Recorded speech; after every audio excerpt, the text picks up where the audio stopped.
Top quality और consistent performance के लिए सिर्फ सिल्वर पंप्स। टॉप क्वालिटी और कंसिस्टेंट परफॉर्मेंस के लिए सिर्फ सिल्वर पंप्स, नाम याद रखना।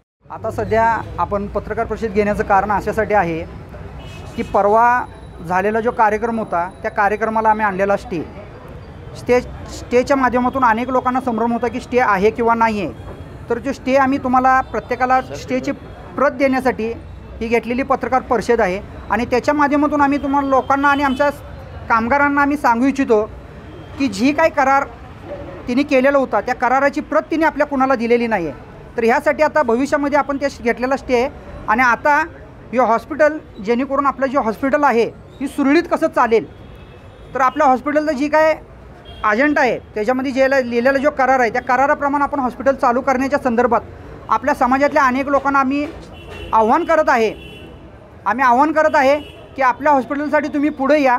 येलोरसारखे हॉस्पिटल असतील किंवा अनेक कोण हॉस्पिटल असतील तर त्यांनी पुढे यावं आणि त्या हॉस्पिटल चालू करण्याच्या संदर्भात आपण सगळ्यांनी आम्हाला साथ द्यावी। आणि अनेक लोकांनी आम्हाला फोन करून सांगितलेलं आहे, त्या माध्यमातून हॉस्पिटलच्या बाबतीत चांगली चर्चा होत आहे आणि येणाऱ्या दिवसामध्ये चांगल्या पद्धतीने हॉस्पिटल चालू होईल, लोकांचा पगार व्यवस्थित होईल आणि फक्त एक युनिटच चालू होणार नाही तर पूर्ण हॉस्पिटल कसं चालू होईल या दृष्टिकोनाने आम्ही त्याच्यामध्ये लक्ष घालत आहे। सगळा समाज आमच्या बरोबर आहे आणि समाजाच्या दृष्टिकोनातून आम्ही ते हॉस्पिटल चालू करण्याचा जास्तीत जास्त प्रयत्न करत आहे। तुमची मागणी काय आहे?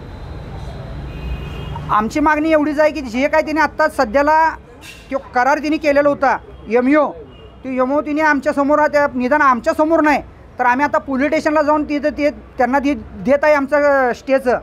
तर त्या स्टेच्या प्रतीच्या प्रमाणे तिने त्यांचं जे कागद आहे तो स्टे घेतलेला त्यांनी जो एमओ केलेला आहे तो तिथं घेऊन यावा आणि जोपर्यंत आता स्टेटस्कोप आहे 10 तारखेपर्यंत तोपर्यंत तिने तिथं कुठल्याही पद्धतीचं काही तिथं करू नये एवढीच आम्ही त्यांना विनंती आहे। कायदा आणि सुव्यवस्था बिघडेल अशा कुठल्याही गोष्टी तिने करू नये, आम्हीही ती करणार नाही।